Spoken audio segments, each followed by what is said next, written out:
পান বা না পান সেটার সাথে কোনো কিছু সম্পর্ক নাই। অবশ্যই 28 অক্টোবরের পূর্বে আপনাকে এই সেটিংসটা অন করতে হবে। যাই হোক বন্ধুরা, ফালতু পকর বাদ দিয়ে কীভাবে এই সেটিংসটা অন করবে সেটা আমি আপনাদের লাইভে এখন দেখিয়ে দিচ্ছি। তো এই সেটিংসটা অন করার জন্য সিম্পলি আপনাদের ফেসবুকের মধ্যে চলে যাবেন। ফেসবুকে আসার পর আপনারা নিচের দিকে স্ক্রল করলে এখানে সেটিংস নামে একটা অপশন পেয়ে যাবেন। সিম্পলি আপনারা এখান থেকে সেটিংস অপশনে ক্লিক করে দেবেন। সেটিংস অপশনে ক্লিক করে দিলে এরকম একটা ইন্টারফেস আসবে এবং এখান দেখতে পাচ্ছেন সিকিউরিটি অ্যান্ড লগিং নামে একটা অপশন আছে। সিম্পলি আপনারা এখান থেকে সিকিউরিটি অ্যান্ড লগিং অপশনে ক্লিক করে দেবেন। তো এই অপশনে ক্লিক করার পর একদম উপরে দেখতে পাবেন লেখা থাকবে যে check your important security settings.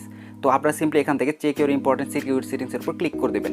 তো এখানে ক্লিক করলে দেখতে পাচ্ছেন আমার যে অ্যাকাউন্টটা আমি আপনাদের এখন দেখাচ্ছি, এই অ্যাকাউন্টের মধ্যে টোটাল 3টা কিন্তু এখানে টাস্ক বলতে পারেন যে বা 3টা অপশন আছে। 3টার মধ্যে মাত্র আমার একটা ঠিকঠাক আছে আর বাকি 2টার মধ্যে কিন্তু প্রবলেম আছে। আমার ঠিকঠাক আছে কি, আমার যে পাসওয়ার্ডটা আছে পাসওয়ার্ডটা মোটামুটি হার্ড একটা পাসওয়ার্ড বা মোটামুটি সিকিউর একটা পাসওয়ার্ড, তো এটা ঠিকঠাক আছে। বাট বাকি 2টা টাস্কে কিন্তু আমার এখানে প্রবলেম আছে। বাকি 2টা টাস্ক হচ্ছে এখানে লগিং অ্যালার্ট যেটা, সেটা কিন্তু আমার এই ফেসবুক অ্যাকাউন্টে বন্ধ করা আছে। এটা হচ্ছে একটা প্রবলেম। আর দ্বিতীয়ত হচ্ছে 2 ফ্যাক্টর অথেন্টিকেশন যেটা আছে সেটা কিন্তু আমার এই ফেসবুক অ্যাকাউন্টে বন্ধ করা আছে। এই দুটো আমাকে এখন অন করতে হবে। এটাই হচ্ছে ফেসবুকের নতুন আপডেট। তো আপনারাও যেটা করবেন, আপনাদের যে ফেসবুক অ্যাকাউন্ট আছে, ফেসবুক অ্যাকাউন্টে আমি যে প্রসেসটা দেখালাম এই প্রসেস অনুযায়ী আপনারা এই পেজের মধ্যে আসবেন এবং আসার পর দেখবেন যে আপনার এই 3টা টাস্ক ঠিকঠাক মতো আছে কিনা। যদি 3টা টাস্ক আপনার ঠিকঠাক মতো থাকে তাহলে এখানে 3টা দেখতে পাচ্ছেন গ্রিন আইকনে যে টিকমার্ক আছে, এরকম 3টা টিকমার্ক থাকবে এবং 3টা যদি টিকমার্ক থাকে তাহলে আপনার চিন্তার কোনো কারণ নেই, আপনার ফেসবুক অ্যাকাউন্টে কোনো প্রবলেম হবে না। কিন্তু যদি 3টার মধ্যে যে কোনো একটাতেও যদি আপনার প্রবলেম থাকে তাহলে কিন্তু আপনার আগামী 28 তারিখের পর কিন্তু আপনি আর ফেসবুক ব্যবহার করতে পারবেন না। তো যদি আপনার প্রবলেম থাকে তাহলে সেটা সলভ করবেন কীভাবে?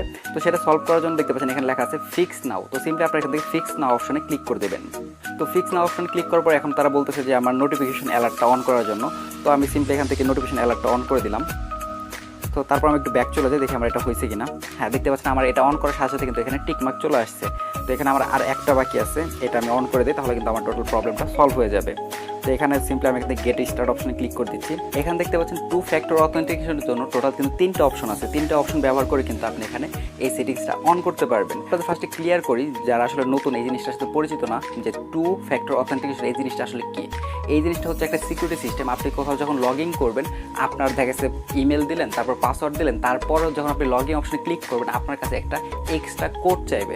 সেই কোডটা হয়তো আপনার ফোনে SMS এর মাধ্যমে আসবে, অথবা আপনি যদি সিলেক্ট করেন ইমেল তাহলে ইমেলের মাধ্যমে কোডটা আসবে, অথবা যদি আপনি কোনো অ্যাপকে সিলেক্ট করেন তাহলে ওই অ্যাপের মাধ্যমে কোডটা আসবে। এটাই মূলত হচ্ছে 2 ফ্যাক্টর অথেন্টিকেশন। আশা করি ব্যাপারটা আমি বোঝাতে পারছি। তো 3টার মধ্যে আপনি কোন অপশনের মাধ্যমে আপনারা এই কোডটা পেতে চান সেটা আপনাকে এখানে সিলেক্ট করতে হবে। তো আমি সিম্পলি এখান থেকে টেক্সট মেসেজটাই সিলেক্ট করতেছি, কারণ এটা আমাদের জন্য বেটার হবে। তো সিম্পলি এখান থেকে ইউজ টেক্সট মেসেজ যে অপশনটা আছে এই অপশনে ক্লিক করে দিচ্ছি। এখান থেকে আমি সিম্পলি একটা নাম্বার সিলেক্ট করতেছি। নাম্বারটা কিন্তু সিলেক্ট করা হয়ে গেছে। সিম্পলি তারপর এখান থেকে আমি কন্টিনিউ অপশনে ক্লিক করে দিচ্ছি।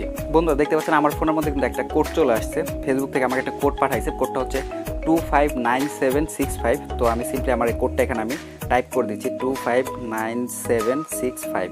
তারপর সিম্পলি এখান থেকে কন্টিনিউ অপশনে ক্লিক করে দিচ্ছি। দেখতে পাচ্ছেন আমার কিন্তু এটা সেট করা হয়ে গেছে। সিম্পলি এখান থেকে ডান অপশনে ক্লিক করে দিচ্ছি আমি। আমার টোটাল টাস্ক কিন্তু এখানে মোটামুটি কমপ্লিট। দেখ আমার কিন্তু টোটাল টাস্কগুলো কিন্তু কমপ্লিট। এখন আমি আবার চেক করে দেখি যে আমার সবগুলো ঠিকঠাক মতো আছে কিনা। সিম্পলি এখান থেকে আমি সিকিউরিটি অ্যান্ড লগইনে যাচ্ছি। তারপর এখান থেকে চেক অপশন। এখন দেখেন আমার যে 3টা অপশন ছিল 3টা অপশনে কিন্তু এখন টিকমার্ক চলে আসছে। অর্থাৎ আমার এই অ্যাকাউন্টের মধ্যে কিন্তু আর কোনো রিস্ক নাই। আশা করি আমার অ্যাকাউন্টটা 28 অক্টোবরের মধ্যে আর কোনো প্রবলেম হবে না। তো আপনারা এইভাবে আপনাদের অ্যাকাউন্টে যদি প্রবলেম থাকে এই সিকিউরিটি সিস্টেমগুলো অবশ্যই অন করে নেবেন। আদারওয়াইজ কিন্তু আগামী 28 অক্টোবর আপনার ফেসবুক অ্যাকাউন্টটা বন্ধ হয়ে যেতে পারে। আরেকটা বিষয়, কিছু ফেসবুক অ্যাকাউন্টের ক্ষেত্রে সিকিউরিটি অ্যান্ড লগইন অপশনে ক্লিক করলে এরকম ইন্টারফেস আসে না, তাদের ক্ষেত্রে একটু অন্যরকম ইন্টারফেস আসে। তো তারা কীভাবে করবে সেটাও আমি আপনাদের দেখিয়ে দিচ্ছি। তো আমার স্ক্রিনে যেরকম দেখতে পাচ্ছেন কিছু মানুষের ক্ষেত্রে এই ধরনের ইন্টারফেস শো করে, অর্থাৎ সিকিউরিটি অ্যান্ড লগইন ক্লিক করলে এরকম অপশন আছে। তো এরকম অপশন আসলে ভয় পাওয়ার কোনো কারণ নাই। একদম উপরে যে দেখতে পাচ্ছেন আপনার লেখা আছে ফেসবুক প্রোটেকশন ইজ অফ। তো সিম্পলি আপনারা এই অপশনে ক্লিক করে দেবেন। তারপর ফেসবুক প্রোটেকশনটাকে আপনারা অন অপশনে ক্লিক করে আপনারা ওটাকে অন করে দেবেন। অন করে দিলে বাকি টাস্কগুলো আমি একটু আগে যেরকম দেখালাম ওই একই রকম আসবে। ফিক্স অপশনে ক্লিক করে যেগুলো আপনার দেখা যাচ্ছে প্রবলেম থাকবে ওইগুলোকে আপনারা সলভ করে দেবেন। আশা করি ব্যাপারটা আমি বুঝাইতে পারছি। বন্ধুরা এই ছিল আজকের ভিডিও। আশা করি সম্পূর্ণ ব্যাপারটা আমি আপনাদেরকে ক্লিয়ার করতে পারছি। তো আপনারা খুব দ্রুত এই সেটিংসটা আপনারা ঠিক করে নেবেন এবং আপনারা শুধু নিজেরা ঠিক করবেন না, আপনার আশেপাশে যে বন্ধুবান্ধব আছে বা ফেসবুক ব্যবহারকারী যারা আছে আপনার পরিচিত সবার সাথে অবশ্যই আমাদের এই ভিডিওটা আপনি শেয়ার করবেন। আদারওয়াইজ কিন্তু ভাই 28 অক্টোবরের পর হয়তো আপনার